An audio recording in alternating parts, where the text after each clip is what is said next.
Mark Rogers TV, voice of college football here. Tuesday night late. We're pushing midnight tonight, Eastern time zone, to talk some college football. No, I did not have this scheduled, but I decided I want to talk week one. Let's talk up week one. Let's also go down some news. So there's not any breaking news that's really weighty, anything in the Urban Meyer category. But there's a number of news and notes that caught my attention that I think are worthy of some talk, and we'll catch up with those. If you like the audio instead of the video, and most of you watching would be the ones watching the video, but I still mention it just in case you have any friends and family that want to catch up on college football. And this is the best way to do it, is to lock into Mark Rogers TV, but you don't have to do it on YouTube. You can check out the audio on Podbean, iTunes, Stitcher, and Google Play. Podbean, iTunes, Stitcher, and Google Play. Just search Mark Rogers TV. I wanted to take some calls tonight, and phone burner, I don't know what they're doing. So anyway, there goes my phone. So we're just going to talk, and I'll take the chat, of course, and pick off any comments or questions that you guys have concerning what's coming up here very soon. So what do we have here? This is Tuesday. Let's see. We start in 2 weeks and 2 days. So we've got 14 days to college football. We've got 16 days until college football on that Thursday night in terms of the Power Five. Then we've got that weekend, of course, with Saturday, Sunday, and Monday play. Like, comment, subscribe. I explain this all the time, at least from my perspective. If I watch a video and I think the particular content's really good, even if I disagree with it, if let's say it's a news analysis or sports analysis and I think it's good, it's logical, the person knows their stuff, they've researched it, they understand the game, the situation, and they present a good argument, and it provides a catalyst for great debate and discussion, I like the video, even if I don't agree. So, of course, you play by your rules, but I'm not here for everybody to agree with me. I'm here to present what we think is the best discussion and debate in college football. I'm going to run through some news headlines here, and then I'm going to jump on the live chat and see what you guys have before we preview, close windows, Mark. That helps as well. Before we preview week one, I'd like to go through some games, but again, some news and notes that caught my eye today. Nothing earth-shattering, but interesting. In all the videos that you see, down in the description section, you will see some Amazon links. You don't need to buy those products, but you help us out tremendously if you go into Amazon and do your shopping on Amazon using those links. So just use those links to enter Amazon and then buy whatever you want. And, of course, the mailing list. I'm talking up the mailing list big because I would love to get tons of people into our mailing list that starts week one, meaning the Monday after week one play on that Thursday through Sunday into Monday with Virginia Tech and Florida State on Monday. I'm going to be sending out an email each and every week to our exclusive little club. Maybe we come up with a name. And what I'm going to provide for you is my take and perspective on the previous weekend's play. Maybe a look ahead to the next weekend. And a channel update. And also stats and facts and trends that you're not going to see collected in one place anywhere else. So if you're a college football geek like I am, and you all are, but especially when it comes to stats and facts and trends, then we're going to provide those. And you can sound really impressive when you go back to work and you talk college football and you say, well, South Carolina obviously is going to have a disadvantage against Georgia this week because they're only converting 18% of their third downs in 3rd and 3+. And most people are going to look at you and think you're a complete moron. But you'll know a lot about college football. Some people will be impressed. 3% of the population will be mighty impressed with you. Again, the audio is at Google Play, Podbean, iTunes, and Stitcher if you prefer the audio. And please like, comment, and subscribe. And I've got a core of viewers, followers here. You guys know who you are. And I can't thank you guys enough for helping me build this channel and gain momentum. The numbers are up. They continue to rise. They continue to increase.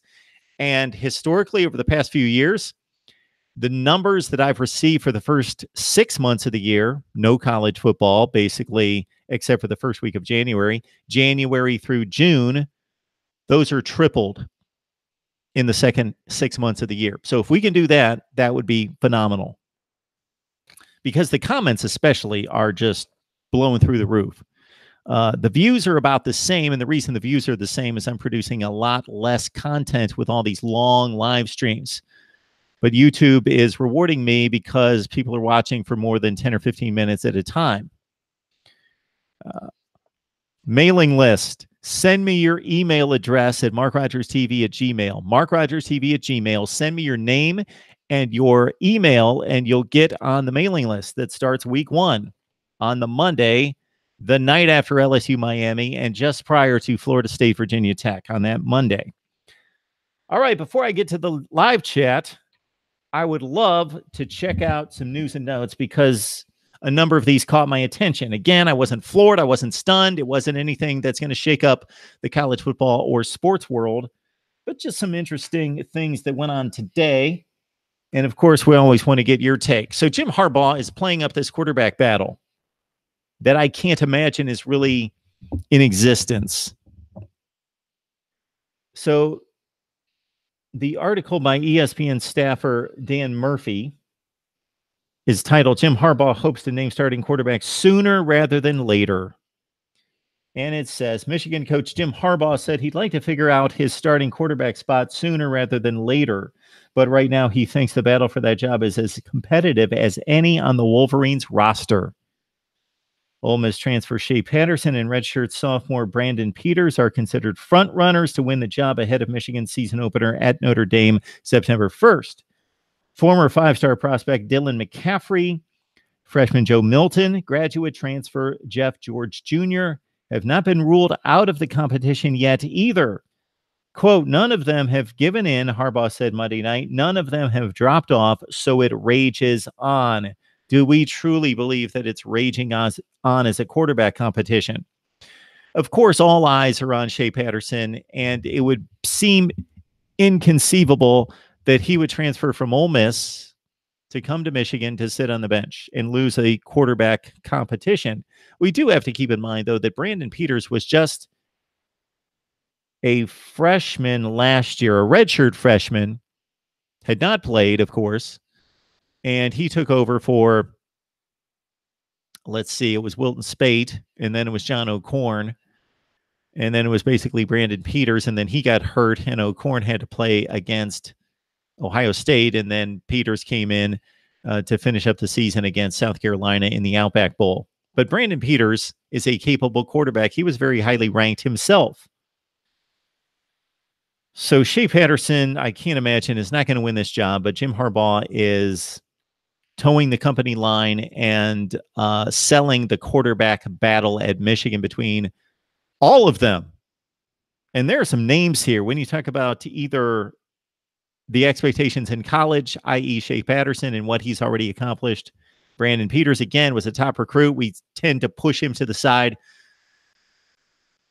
But if Shea Patterson had not transferred from Ole Miss to Michigan, people outside of Ann Arbor and out of Michigan circles would not be feeling really positive concerning the quarterback position at Michigan, but people within the circle would say that Brandon Peters was just playing spot duty and really didn't have the opportunity to develop and excel and could be really good as a sophomore, a redshirt sophomore. So Brandon Peters is not necessarily, do not discard him as not having any career left at Michigan necessarily. But Jim Harbaugh is also giving play to Dylan McCaffrey. He's the five-star prospect, but just a freshman. Another freshman in Joe Milton and graduate transfer Jeff George Jr. It's funny, we get the NFL angle with Jeff George Jr., the son of Jeff George. Great college quarterback. Great NFL quarterback on occasion, about one every 5 games. And Dylan McCaffrey, of course, the son of and the brother of, and the brother of, and the brother of. That's the Michigan quarterback situation. Shea Patterson obviously in a battle, apparently in a battle, according to Jim Harbaugh, with 4 other guys. Speaking of quarterback play, at one point, Lowell Narcisse was expected to vie for the LSU quarterback position. Now he has announced that he is going to transfer from LSU. Joe Burrow, of course, has transferred from Ohio State to LSU and is expected to win the job over Miles Brennan. Lowell Narcisse was expected to be that wild card, curveball, changeup guy that would come in and run the football out of the spread. Let's see what it says here, if we have anything of substance. Redshirt freshman quarterback Lowell Narcisse announced on Twitter Tuesday that he is transferring from LSU and will seek an opportunity to play elsewhere. Quote, after sitting down and talking with my family, I've decided the best thing for my future is to transfer and get a fresh start and be able to have an opportunity to showcase my abilities. I will forever represent the boot. Narcisse, a high school All-America coming out of St. James, Louisiana, was competing with Miles Brennan and redshirt junior Justin McMillan. Forgot to mention Justin McMillan for the starting job in the spring, a competition the coaches said was wide open. They always say it's wide open. Then on May 19th, Joe Burrow, who appeared in 11 games at quarterback for Ohio State, meaningless games, meaningless reps, announced that he was going to LSU as a graduate transfer, and the competition changed. So, Lowell Narcisse, pretty highly touted quarterback out of high school, transferring from LSU. We've got a parent quarterback competition at Michigan, which I don't believe exists. I don't believe anybody else does. Got a pretty good Texas defensive back, John Bonney, will be eligible this season. He is transferred to Texas Tech. Former Texas defensive back John Bonney is transferred to Texas Tech.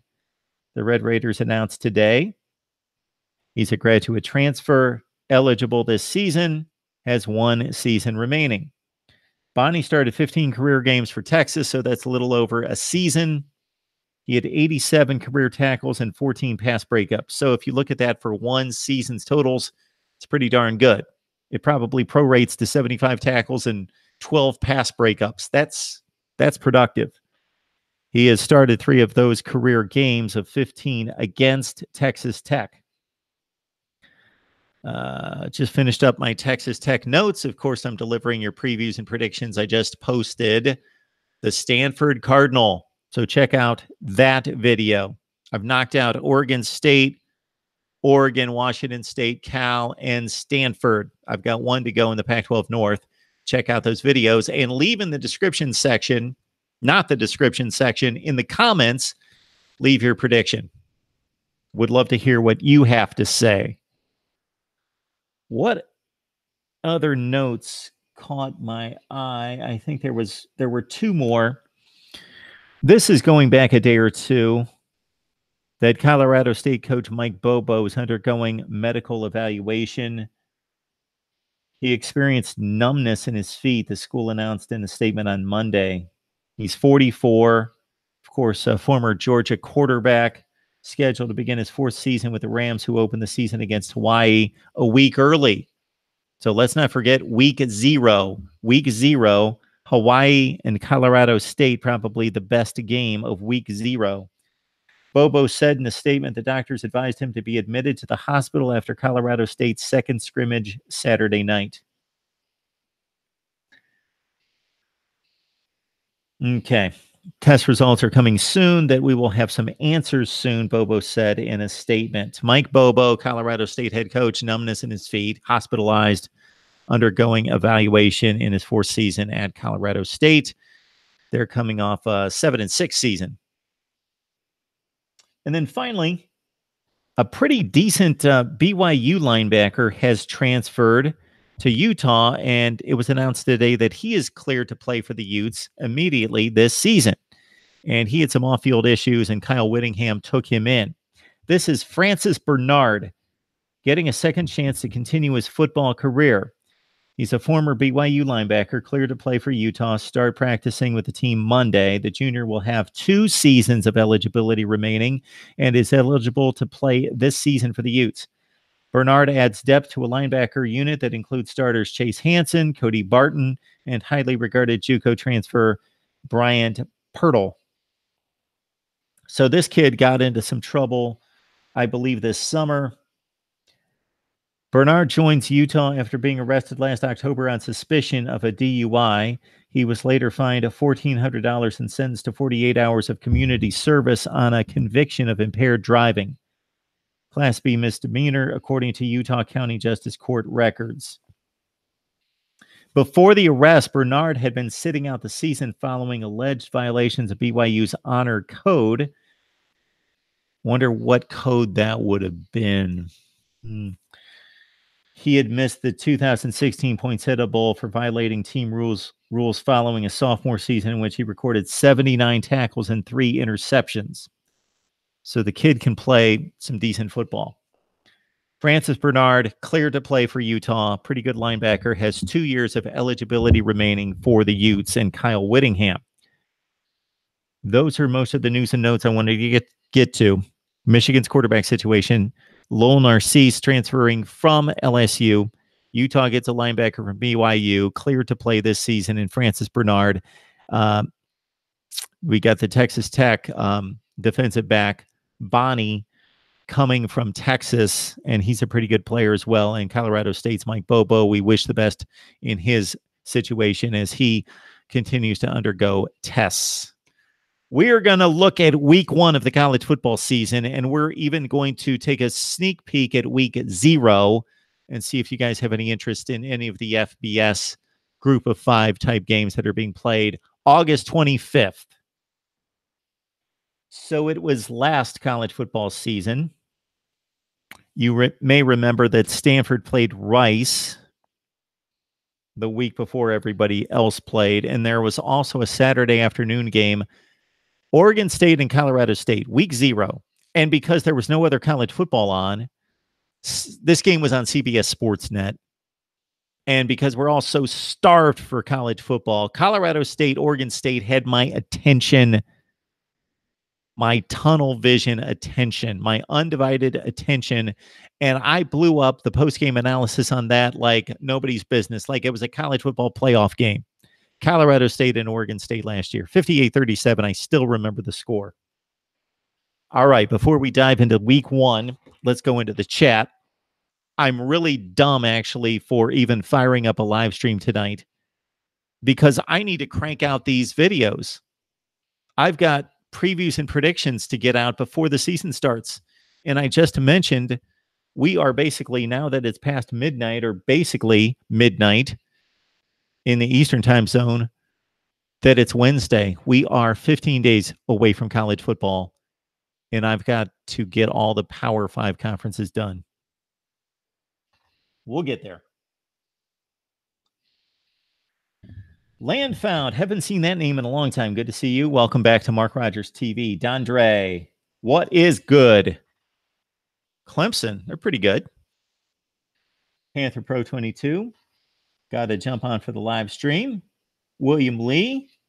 Najee Harris, running back for Bama, out for 2 weeks. Okay. They should be fine. They only run about 5 deep at running back at Alabama. Austin, go Canes. Panther Pro, we got the depth, though. Not really worried about that. Still annoying that he's injured, though. We had a live stream discussion with our guy, Stephen M. Smith, on Touchdown Alabama on Sunday. If you have yet to check out that video, please do. It was a live stream that we met up with Stephen following Alabama's first fall scrimmage, and he had much to say about the Tide's performance at all the position units. Alabama, spring. I always want to say spring. If somebody's played a scrimmage, it's always coming out of my mouth that it was a spring scrimmage. It's not spring. Fall scrimmage. Their first one of camp. Mark Rogers TV, can I call in? Unfortunately, you cannot call in. This will possibly either get Phone Burner really mad at me, or a phone burner may want to make an example out of me and actually sponsor Mark Rogers TV. I don't understand what the deal is. So I got a 7-day trial. And then at the end of the 7 days, I selected a plan to extend it 30 days. And it says my subscription ran out and I don't have one. And it's wanting me to select a new number and buy a new plan. And I just spent $15 for the 30-day plan. So I'm sorry, 6'1". I think that's who that was. Yeah, it was Prince, 6'1". No calls tonight. I will get this worked out. I don't know when. I'm really slammed with stuff the next few days. My Sunday through Thursday at work is like squeezed. And so between this and work and other things going on in the personal life, I'm probably not going to get the calls taken care of. But this is a must for college football season, in season, to be able to talk to you guys directly. Even though I did notice on here that some people don't want me to take calls. So I find interesting.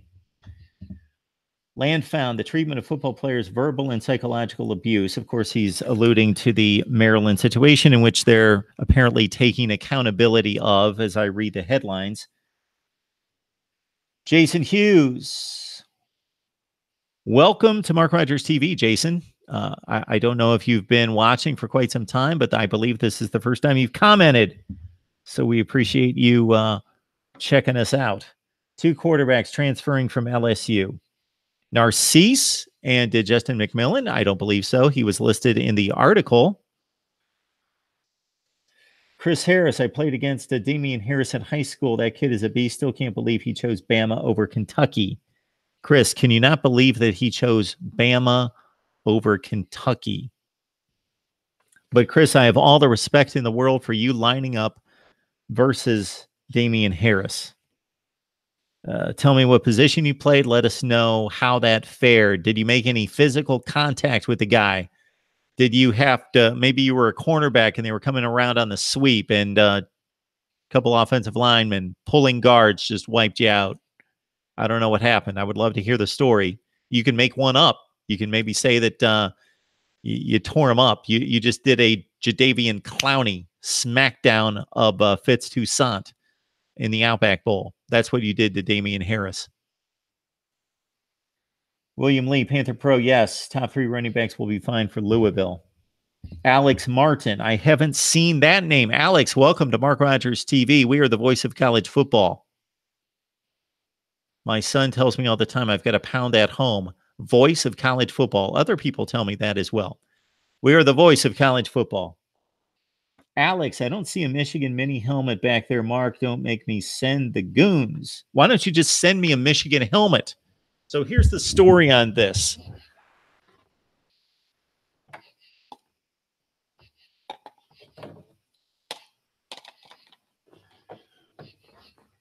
So can anyone figure out the correlation between these 4? These are the reason. There is a particular reason why I have Clemson, Ohio State, Washington, and Alabama. Shouldn't take long. Somebody can come up with that. I've got, yes, Clemson, Alabama, Washington, Ohio State. There's a reason.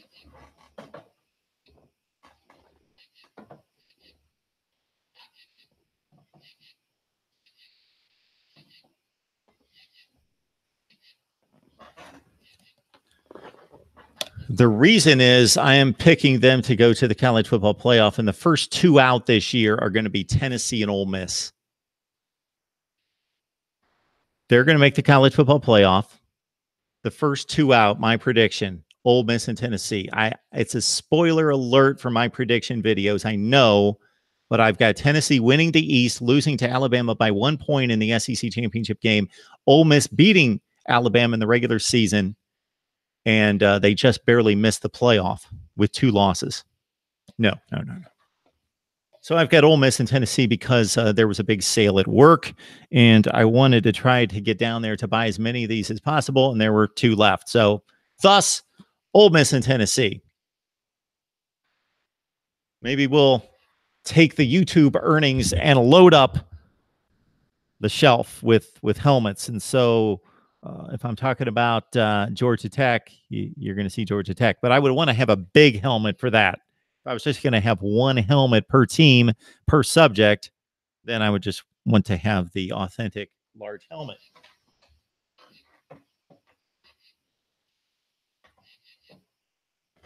We'll put the Rebels front and center. There they are. Okay. What else do we have?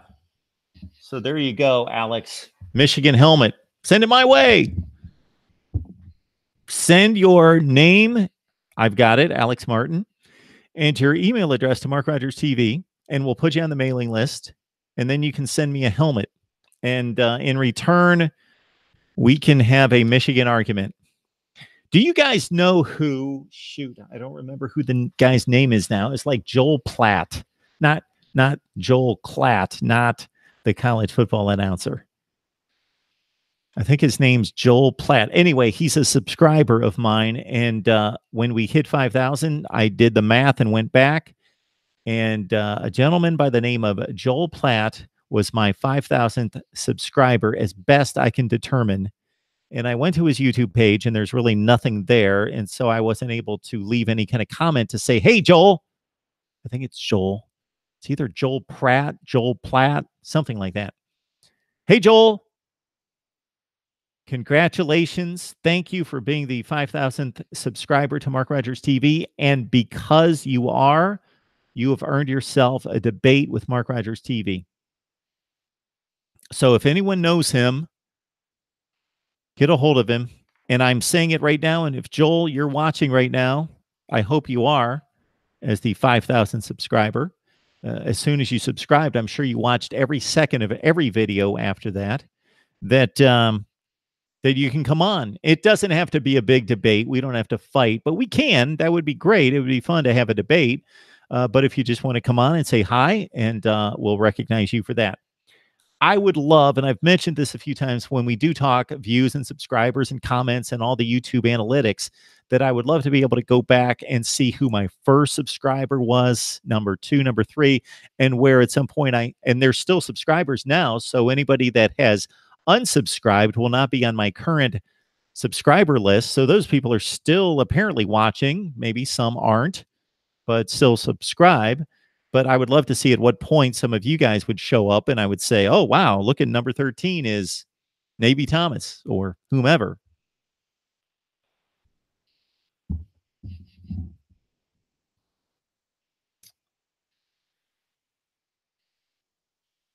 Prince really wants to call in. Prince, where have you been when I had the call in all set for 5 or 6 live streams? We'll get it. We'll get it done. Prince, I want to hear from you. Definitely want to hear from all you guys. Panther Pro, yep, I'm going to that game, so I'd like to see Najee, but seeing Damian, Josh, and Robinson will be good. So Panther Pro going to the Louisville, Alabama game, okay? I respect college football fans who know what they're talking about. Ricky, can the Big Ten get a refund on Maryland? Oh, I wish you guys were watching way back when like 12 people were watching. And the Big Ten added Maryland and Rutgers. I went on a rampage that it was all about money and about subscribers on cable and the marketplace, the Beltway, New York City, D.C., Baltimore. And I understand it. That's a reason. But I don't know that the Big Ten had a complete understanding that nobody in New York City cares about college football. And if they do, they're most likely transplants that love Michigan, Notre Dame, Ohio State. I guarantee that those are the 3 most beloved college football teams in New York City. Ohio State, Michigan, Notre Dame. And then beyond that, not Rutgers. And Maryland, to a lesser extent, I would think that they get a little bit more play in Baltimore with less going on from a pro sports standpoint, and Maryland being traditionally a better football program than Rutgers. Hey, Mark. So I've been reading everything in the Urban case, and I'm leaning more and more that he stays at OSU, which I hope he does. He'll be hard to replace. he's going to keep his job. Alex might as well get that Rutgers refund too. Yeah.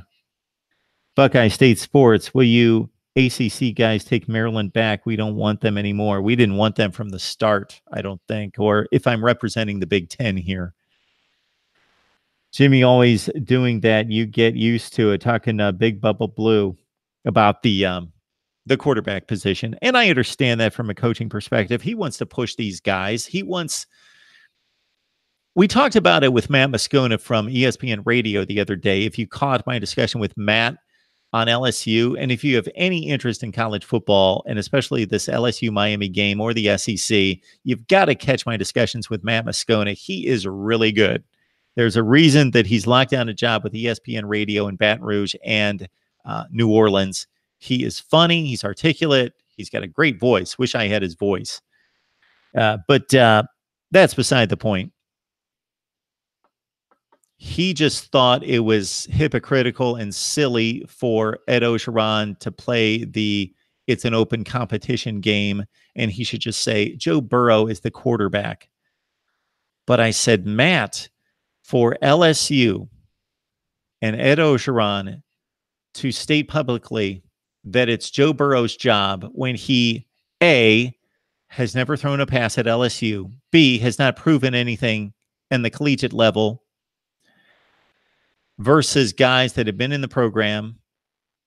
It would be one thing if Trace McSorley or Jake Browning transferred to LSU and the coaching staff could reasonably say, and the head coach publicly, sure, he hasn't won the job here. He hasn't proven to be a better player here on campus, but we know from him playing big time at Washington or Penn State that this guy, we're giving him the job. He's won the job. He's got the job. But to give that to Joe Burrow publicly when he hasn't done anything at LSU or otherwise, I just don't think is a good move. I think you can state he's in the lead. He's really talented based on what he's shown us. I would expect him to be the quarterback if we started today. I don't think there's any issue with saying that. I would say that as a head coach. I would be a little bit more transparent. Some of this undercover espionage type approach that these coaches take, I understand it to an extent, but they take it way beyond where it needs to go. Alex is going out on a limb and saying it's going to be Shea, a starting quarterback at Michigan. Mark Mikowski. Do they call you the Magic Man, Mark? Mark, welcome to Mark Rogers TV. I've not seen your name before, so I hope you're liking the videos, and therefore you will like the videos. Click the like button, comment, and subscribe, please, to Mark Rogers TV. We are the voice of college football, if you didn't know that already.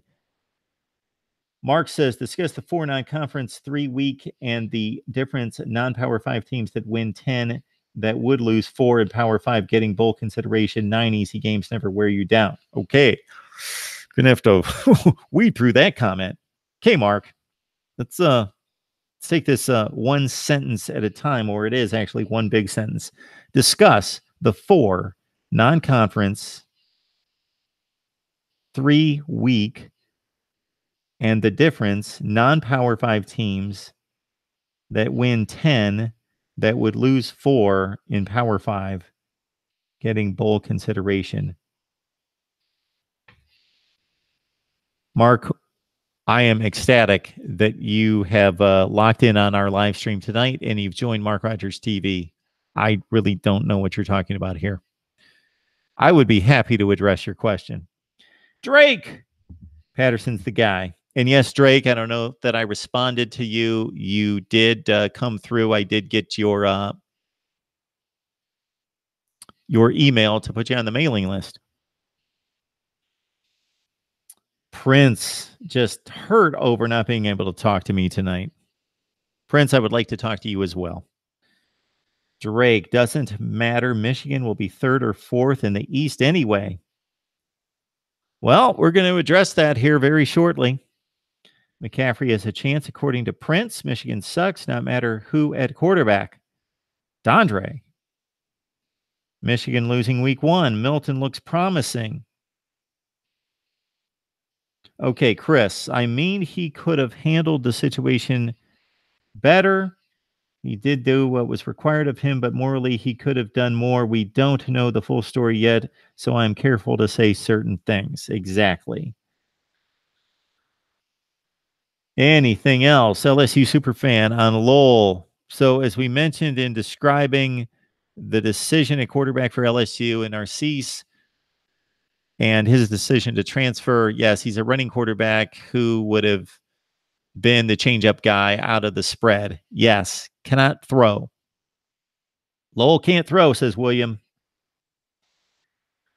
Prince, what's your email? We should talk live, sir. I follow college football like a fanatic. Okay. Prince, I got to admit, if you send me emails about college football, I kind of do a lot of college football talk right here and produce a lot of videos. I don't know that I would have a whole lot of time to exchange college football oriented discussions on email. Just being honest. Prince, if you would like to follow me on Twitter, we can go back and forth on Twitter. Prince, if you would like to send me your email to MarkRogersTV at Gmail, MarkRogersTV at Gmail, I will add you to the mailing list. Let's do that. Dondre just hates the Big Ten. Why, Dondre? What's the problem with the Big Ten? Drake's indifferent to the Big Ten. Alex thrives on the hate. George, thank you. MarkRogersTV at Gmail. Cleared it up right there. I make it very simple. Mark Rogers TV is pretty much just on everything. Post a cell phone number to call in. Prince is not listening to me. All right. Chris Harris thinks that Burrow gives LSU a chance to win the SEC. I was wanting him to start over Haskins. LSU has all the talent, but have been lacking a serious quarterback. I thought you were going to say to win week 1 against Miami, to win the SEC, Chris. As I mentioned a couple of weeks ago, in looking at the college football standings from 2017 and comparing them in my head to 2016, because that's what I do is I lock in on all the records in my head. So I didn't have to look at the standings of 2016 necessarily. But anyway, I was surprised because, as you guys know, I'm a little disturbed by the potential that the SEC, the ACC, and the Big Ten is going to turn out exactly as expected. Ohio State against Wisconsin, Clemson against Miami, Alabama, Georgia, with either Alabama or Georgia winning, and the other still getting to the playoff possibly. Clemson winning big, Ohio State beating Wisconsin. And it's exactly the way we had forecasted, with no team like an Iowa or a Penn State or a Virginia Tech or Florida State or South Carolina or Auburn jumping in and changing those 3 championship games that appear to be a lock. That's what I would like to see this season. The reason I bring that up is that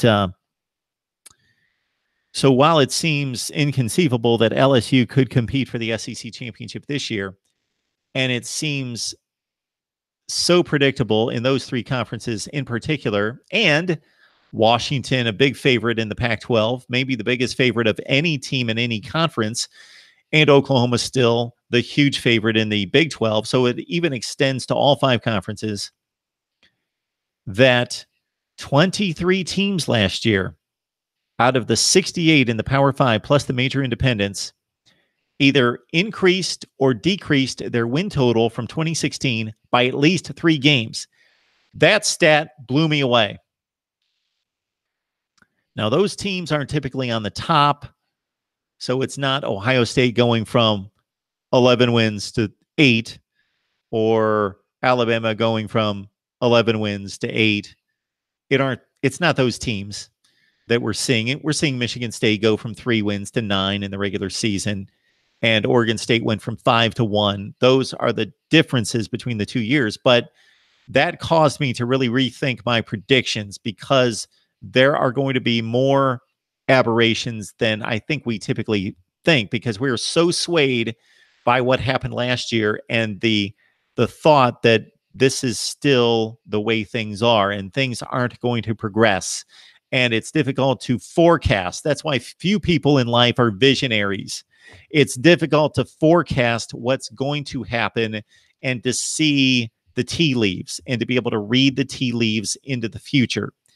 Now, once it unfolds, it's easy to say, yeah, I saw that coming.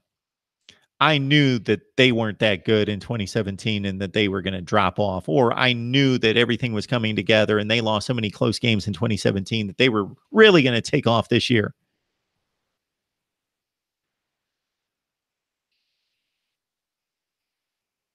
Drake says Bama will not lose during the regular season. William, thank you for clarifying that for Prince. The phone is not set for tonight. We're good. Cashboy D on the line. If I didn't say your name, please don't be offended. What you guys up tonight? BYU football. Yeah, we got to mention some BYU football. I used to have a guy by the name of Mitch Harper. Mitch Harper, yes, BYU radio podcasting guy. Come on a regular basis, and I kind of lost track of him, but we still follow each other on Twitter. But BYU was just so awful last year. There was no reason to talk about them. All right, let's get to week 1 games and see what we've got. Week 0 and week 1 games.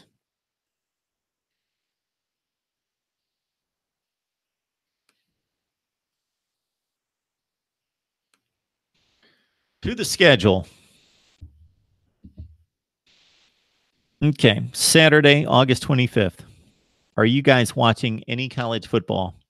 We've got Duquesne and UMass. I don't think that game can be found anywhere. There's no TV or internet listing there. Duquesne and UMass. If you're really wanting to follow that game, I feel bad, but you can travel to Boston and watch the game. Prairie View and Weiss. Prairie View and Rice is on ESPN Plus. Hawaii, Colorado State, CBS Sportsnet, and then ESPN2 has a game between Wyoming and New Mexico State. So, unless I've got something better to do, which hopefully I do, but still, I love watching college football. You guys know me. Don't think otherwise.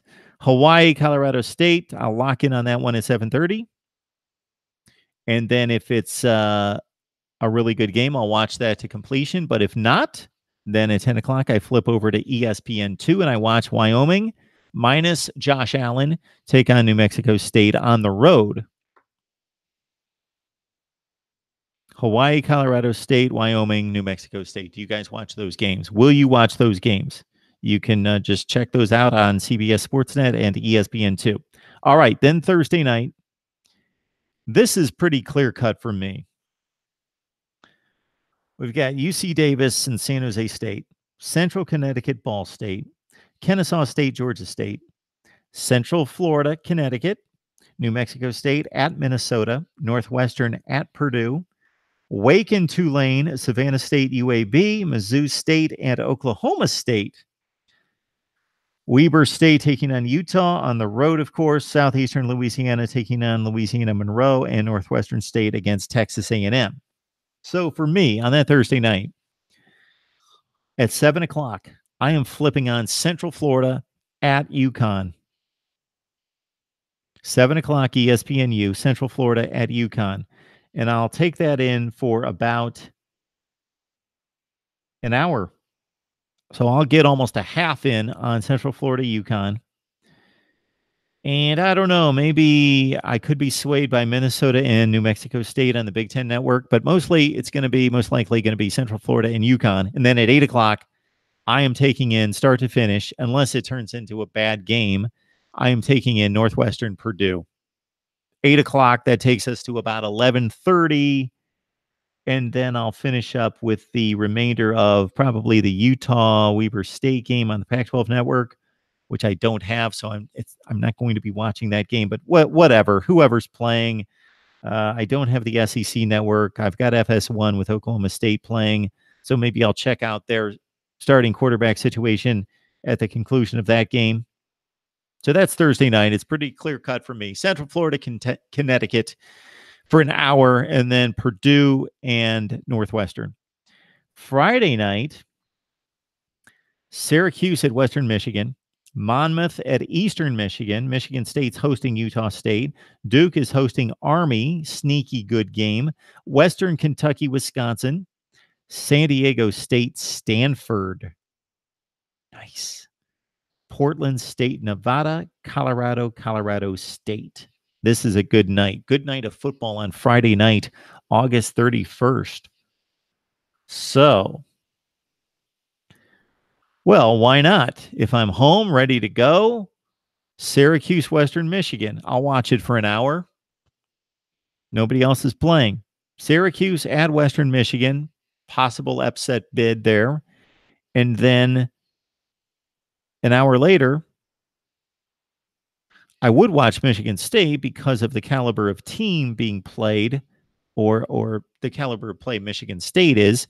But Army Duke could be a good game. So that's going to be my game of choice at 7 o'clock. Army, Duke, ESPNU. And then we'll see how it's going at 9 o'clock. Because if Army Duke is locked in a really good game, then the DVR goes on to record Stanford, San Diego State. And then I finish out the night watching Stanford and San Diego State. And if I'm able to end that game and there's still some remaining minutes on Colorado State on CBS Sportsnet, then there's my game. Let me see what you guys have to say about these Thursday and Friday night matchups. Anything you like there? Army and Duke, San Diego State at Stanford on Friday night. Yes, really good. 28, AD 28. We got that cleared up this week between 28 AD 28 and myself in terms of the handle. All honor and homage going to all day Adrian Peterson.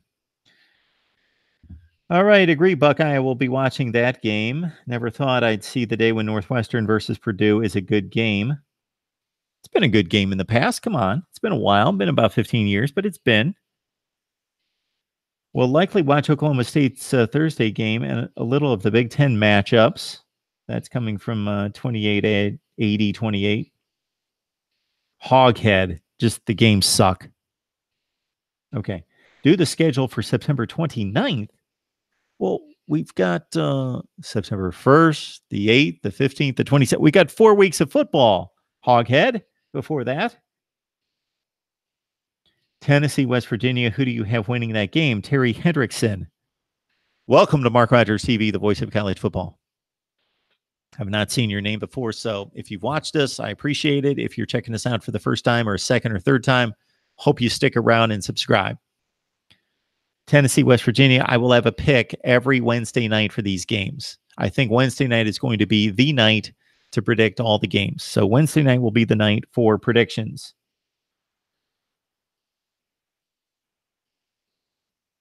And that's about it. Okay, let's go back to the schedule and the big games on Saturday. Oregon State, Ohio State, ABC at noon Eastern time. Kent State, Illinois, Big Ten Network. Texas State, Rutgers, Big Ten Network. Maryland, Texas, FS1. Ole Miss and Texas Tech play at noon on ESPN. And Oklahoma and Florida Atlantic play at noon on Fox. I'm having some issues with this noon situation. Ohio State, Oregon State. Texas Tech, Ole Miss. Texas, Maryland. Oklahoma, FAU. All play at noon. Wow. That's going to be a tough decision for me. Because most likely the best game is going to be Ole Miss and Texas Tech. That's going to be the most competitive game, most likely. FAU at Oklahoma could be interesting. The biggest blowout, but with the best team involved, is Ohio State, Oregon State. At least the best team that we think is the best team right now. And Texas, Maryland, especially considering the Maryland situation and what may happen and occur between now and then concerning the coaching staff. And then also on the Texas side, having lost to Maryland in Tom Herman's debut, just the revenge factor and it being interesting to see Texas come out and see if they give us early indications that they could be gunning for the Big 12. Later in the day, Furman, Clemson, Alcorn State at Georgia Tech, UMass at Boston College. We've got Pitt and Albany, Penn State, Appalachian State on the Big Ten Network at 3:30, Miami, Marshall, Georgia, Austin Peay, Kentucky Central, Michigan. These are 3:30 games. Auburn, Washington, West Virginia, Tennessee, Iowa, Northern Illinois. Not a bad little matchup on the Big Ten Network. Wyoming and Washington State. I predicted that as an upset of Washington State by the Cowboys week 1. So let's go through the 3:30 games. I think it just has to be Auburn, Washington. Unless you have ties to any one of these other teams, you have to watch a game that's going to factor, you would think, into the college football playoff selection already. Game number 2, though, is the game I'll have on DVR. I usually set up one screen to watch, then I've got the DVR rolling, at least on one other game. I can only go one other game unless I want to DVR the game I'm watching, and then one of the laptops to watch another game. So Washington, Auburn, and then Tennessee, West Virginia is my second choice at 3:30. And I don't really care. Sure, would I watch Iowa and Northern Illinois play? Absolutely. If it was a Thursday night game, sure. But versus those two other games, that will probably not gather my attention unless I see Northern Illinois winning by 3 in the fourth quarter. So yeah, we're all set for 3:30 on Saturday. Wow. That's good. That's good stuff. 4 o'clock. Got North Carolina Cal on Fox. That's a decent game. USC UNLV on the Pac-12 Network. Mizzou plays UT Martin. Arkansas Eastern Illinois. Then we've got a couple of insignificant 6 o'clock games. Let's move to 6:30. Then sneaky good game. ESPN News at 6 o'clock on that Saturday. Boise State at Troy. Then at 7 o'clock, I would assume that we've got somebody decent playing. UCLA Cincinnati on ESPN. FIU and Indiana on CBS Sportsnet. And then 7:30, lock it down and watch Michigan and Notre Dame on NBC. And if you need to flip around during that, you can go to Vandy in Middle Tennessee, possibly on the SEC network. Or then at 8 o'clock on Fox, Nebraska hosting Akron on Fox. And then the ABC game, if for some reason that I cannot come up with right now, that Michigan or Notre Dame would be running away with that game, that would cause me at 8 o'clock to lock in on Alabama, Louisville. Again, that's going to be on the DVR, Alabama, Louisville. I'll watch it a little bit later. Michigan, Notre Dame, though, I'm going to be locked on that game. Later in the night, do we have a sneaky good game? Yeah, we do. We've got a couple here. BYU at Arizona at 10:45 on ESPN, when we will just be cranking out the instant analysis live stream with you guys. And we'll have BYU in Arizona to distract us. And Hawaii and Navy at 11 o'clock. If you really want to stay up late, and I do, and you do, 11 o'clock Eastern time, CBS Sportsnet, Hawaii, Navy. There's a game on Sunday you may have heard is going to be played on that Sunday without the NFL before the NFL cranks up Thursday night. Miami and LSU are playing this year. So that's an interesting matchup that I had not come across. LSU and Miami, and then Monday night before the NFL starts the next weekend, Virginia Tech ACC game at Florida State. College football is back.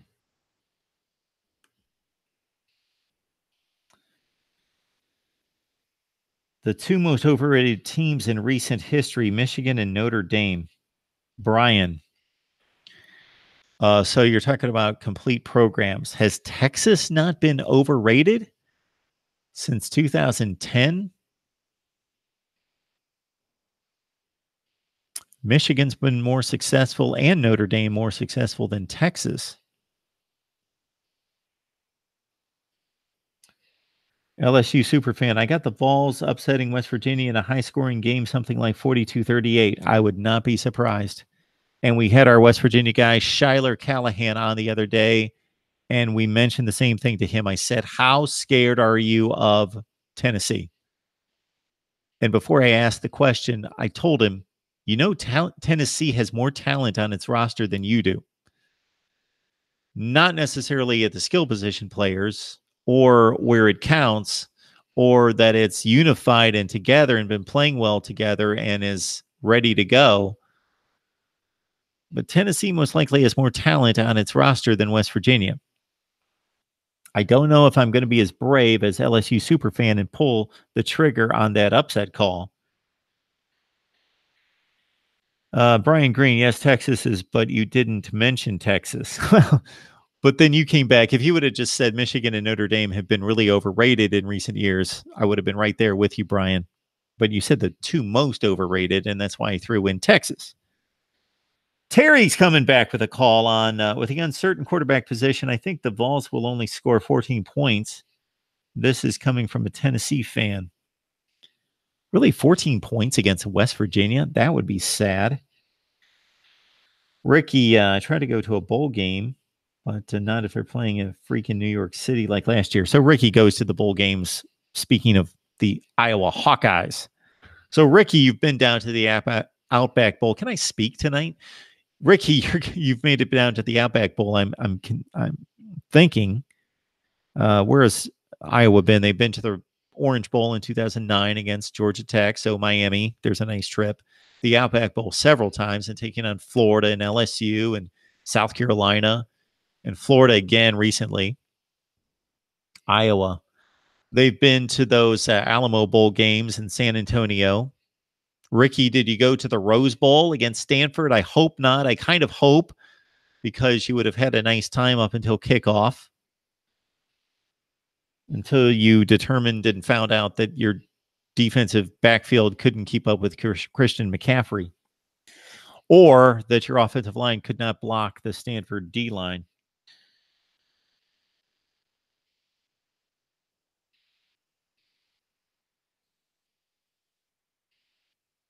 Hey, Brian. Hey, no worries, man. I appreciate you jumping on, and I have not seen your name before, so welcome to Mark Rogers TV.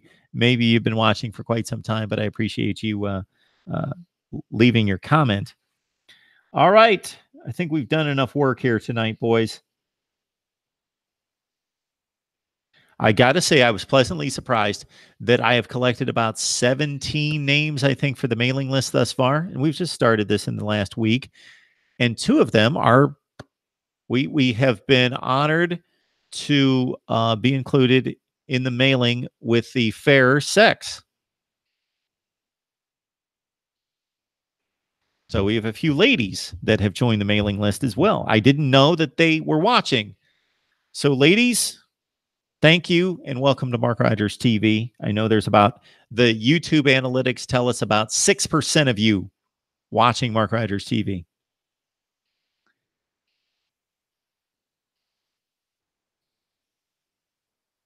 Iron Cross loves Michigan in a rout. Of course he does. All right, guys, we're going to shut down here.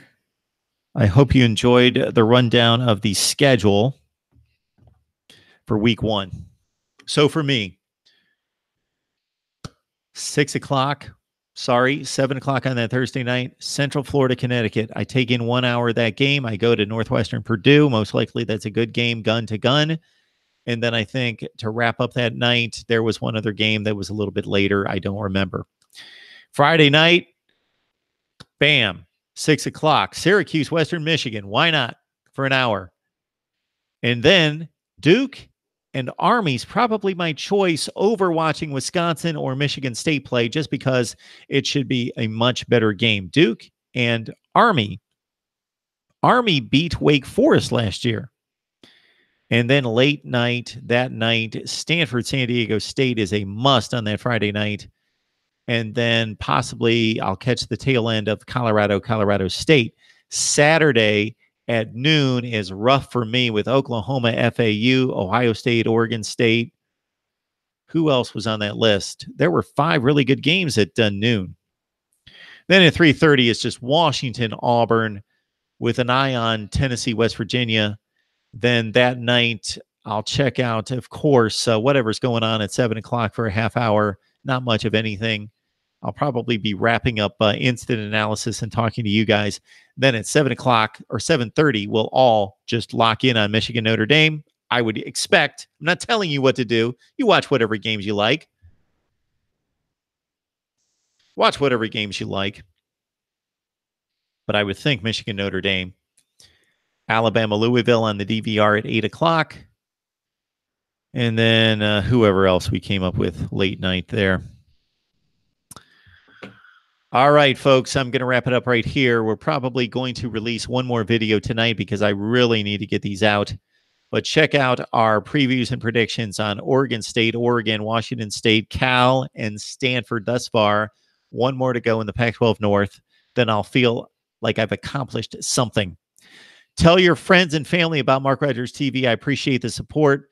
If they love college football, even if they just like college football, even if they just watch a game once a year, subscribe, like, and comment. And if you like the audio, go to Google Play, Podbean, iTunes, and Stitcher. Shop at Amazon using our links, please, and we will be much appreciative. Join the mailing list. Leave your name and your email to MarkRogersTV at Gmail. So you get my email address as well. So I'm not going to abuse your email address because you've got mine as well, MarkRogersTV at Gmail. And you're going to get one mailing a week on Monday with our take on college football, the channel update, and the stats and trends. Right here at Mark Rogers TV, the voice of college football. We're coming back tomorrow night. And let me give you the lineup for Wednesday night. Wednesday night, 7 o'clock. Jason Ray on Oklahoma, 8 o'clock. I have to do a podcast actually at 8 o'clock. I don't know where you can find this, but Shyler Callahan that we had on just a few days ago from Dub V Nation to talk West Virginia, he's invited me onto his podcast. They want to ask me my sleeper picks and college football predictions and ask me a bunch of stuff about previews and predictions. That's at 8 o'clock on the West Virginia podcast, Big 12 podcast. And then at 8:30, I'll be back on here, striking up the live stream with David Waters. He's the best when it comes to Florida football. Gators breakdown, David Waters, 8:30 Eastern time on Wednesday night. So Oklahoma at 7. I do the podcast with the West Virginia Big 12 guys at 8 o'clock. And I'll let you know where you can find that when I know. And then at 8:30, David Waters, Gators breakdown, talking Florida football. All right, folks, you guys are the best. I appreciate it. Cannot do it without you. Refuse to do it without you. And enjoy your evening, your overnight, and only 15 days to college football. We're going to get there together. Right here on Mark Rogers TV, the voice of college football.